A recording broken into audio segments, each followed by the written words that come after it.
Welcome back to another Olympus Legacy video. I hope you're having an amazing day.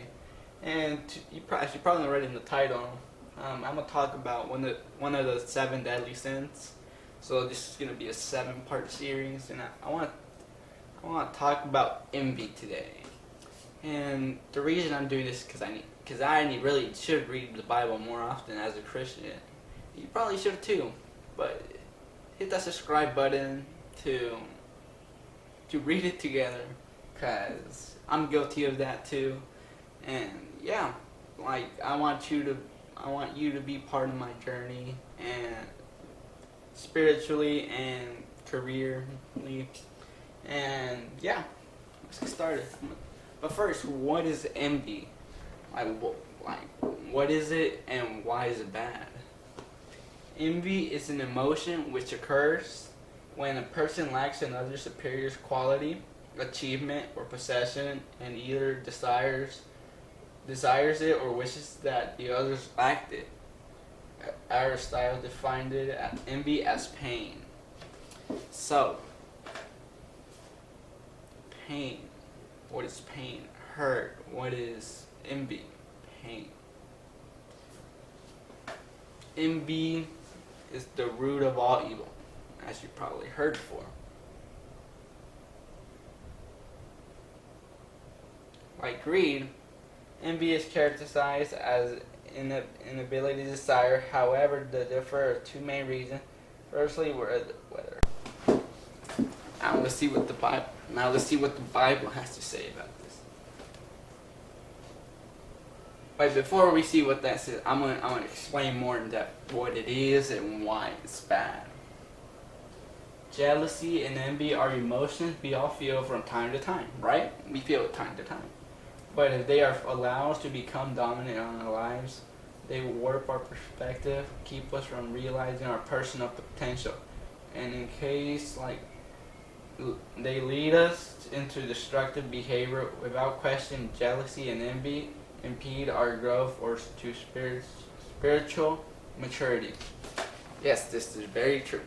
This keeps us from maturing, this keeps us from growing as a person, and this keeps us from potential or success.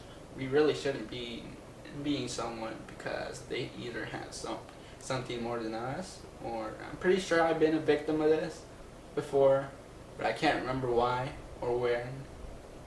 And if you've been a victim of this, don't worry. Don't worry, we'll get through this together. Yeah. Although we sometimes use the word jealousy and envy interchangeably, there's a difference. Jealousy can be used in a sense of good, and its roots is stelos, the same word from which we also get zeal or zealous. When the word is applied to God, saying He is jealous God means He demands we worship Him and love Him exclusively. We cannot show love to any images, any statues, or anything that is not God. In a bad sense, jealousy is a fear of being displayed by a rival in an faction or favor. To be jealous is to be anxiously suspicious or vigilant. Says Proverbs 27:4. Anger. Why do I say anger? Anger is cruel and fury overwhelming. But who can stand before jealousy? The implication of this scripture is that jealousy is hidden. It corrupts our motives, thoughts, and action. It'll make worse the object of that jealousy may be unaware of it, and therefore be unable to deal with it. You gotta make sure you know what is jealousy, and what are you jealous about, to really understand and deal with it. While jealousy can be positive, envy, on the other hand, always has bad meaning. Envy is defined as a feeling of discontent and resentment aroused by another desirable possession or quality. accompanied by a strong desire to have them for oneself. So, let's say me. Let's say if I was jealous of who Jeff Bezos, the richest man in the world. Let's say he does. he has the what's called $105 million mansion. I'm not jealous of him, but at the same time, I do want that. I'm not gonna lie, I would want that. At the same time, I am proud of him for working to sweat off, for working countless days and night. He deserves it, and yeah, I'm not jealous of him. But let's say I am. Okay, let's keep going. The scripture reminds us a heart at peace gives the life to the body, but envy rots the bones. What does that mean? What does that mean? What does that mean? Let me repeat it again. A heart at peace gives its life to the body, but envy rots the bones. Okay, this is the skin. This is the skin right here. Now this pure bone. I'm pure bone. Like I'm skinny. Wow. So it corrupts you in the inside. You can try to peace. I think what it means by bones, I'm not really sure if I'm being honest. I'm with you with this. So it corrupts you in the inside, basically, in simple terms. Okay.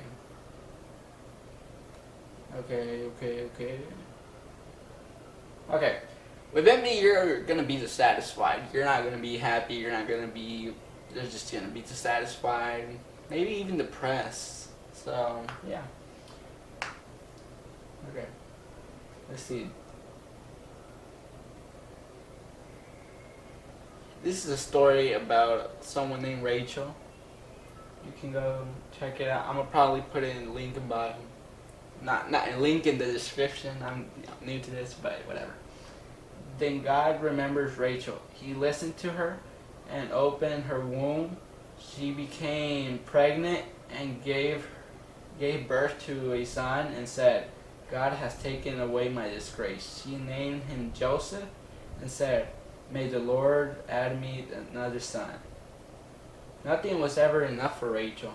Instead of thanking God for her one son, she had to have more. She had to catch up with her sister. That's the classic symptom of envy. It is insatiable. She's not comfortable with one son. In my I want 2 sons in the future, but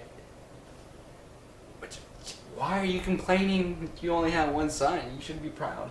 In my mind, that's what I think. Why are you jealous? Just because your sister has more. I mean, that's less problems, right? Okay. Rachel's immature spirit.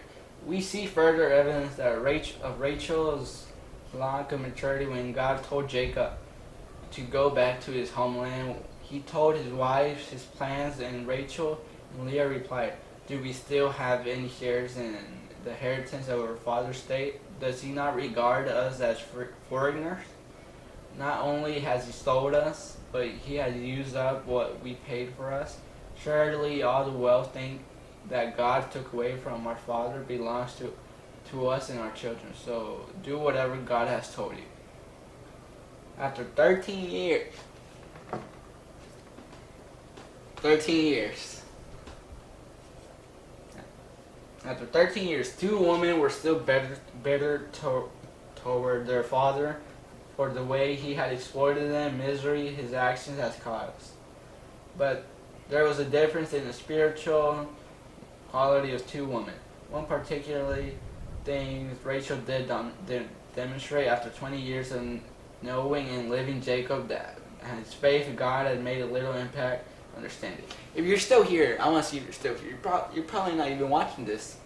But if you're still here, go to the comment section and explain to me, what do you think envy is? You're still watching this, because I'm pretty sure you're not. But you're this. Congratulations, you're actually trying to learn. I'm proud of you, and yeah, keep going. Thank you for still watching. Yeah. One particular thing Rachel did demonstrate after 20 years of knowing and living with Jacob, that his faith in God had made little impact on her spiritual understanding. We know this because we were told when Laban had gone to shear his sheep, Rachel stole her father's household gods. Wow. She was so envious to the point she even stole. I remember as a kid, I stole. I stole, I think, $1. I stole, or $5 in quarters, and I tried hiding them. And my mom told my dad, and I got hit. But it taught me a valuable lesson: not to steal. Wow. And it worked, because I hadn't stolen in, wow, I was like 6, I'm 15, 10 years more. I'm not really going to do the math, I hate math, so yeah. Laban was a man who worshipped many gods. The fact that Rachel stole them tells us several things about her. First of all, she still had pagan tendencies. If she thought these little figurines would bring blessings, she also may have thought that they gave her a right to claim her father's inheritance. Whatever the reason, she decided both her father and husband. When Laban accused Jacob of stealing the idols, Jacob, in righteousness and indignation, unknowingly condemned his beloved wife to death. He raged, but if you find anyone who has your God, he shall not live. Okay. Pretty harsh. Okay. But,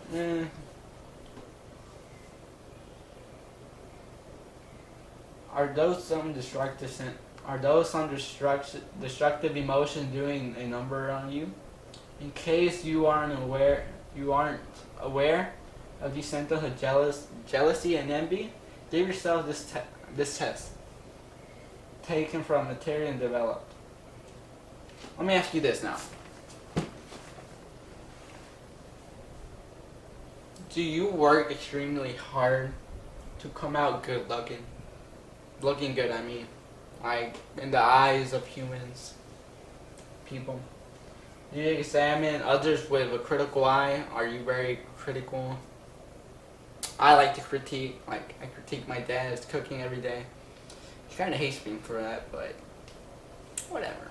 I just like annoying him at times. You have hidden feelings. Like, that's what I mean, corrupts you inside. Like, that kills you. And the inside, it makes you depressed and stuff. You complain about not getting fair treatment. I'm gonna be honest, that's kind of me at times. Well, I guess I am a victim of this. Wow, this actually did help me right now. Yeah, I am a victim of that. Do you have insatiable desire for success? What is insatiable? Let's search it up. Insatiable. Insatiable. Impossible to satisfy. I have a desire to success, but it will. How do I explain this? My life right now, it is enough, but I'm also willing to go for more, but I will never be greedy enough I will never be greedy. I like this quote that Giannis Antetokounmpo said about his dad. His dad told him, always want more, but never be greedy. I want more, but I will never be greedy. Do you need a lot of recognitions for your achievements? I'm gonna leave you that. I'm gonna leave you to think that for yourself. Do you tend to be status conscious? Like, do you feel the need to be popular or whatever? Do you find it hard to pay compliments to others? Not really. I don't suffer with that. But if you do, just leave it in the comments or something. I'll do whatever. I'll teach you, I guess. Do you keep score of your own good deeds and those to others? Yes and no. I don't really do scores, but I do remember, which is nice. Remembering ain't bad, but like having to say it constantly, to blowing it to someone's face, that ain't really good.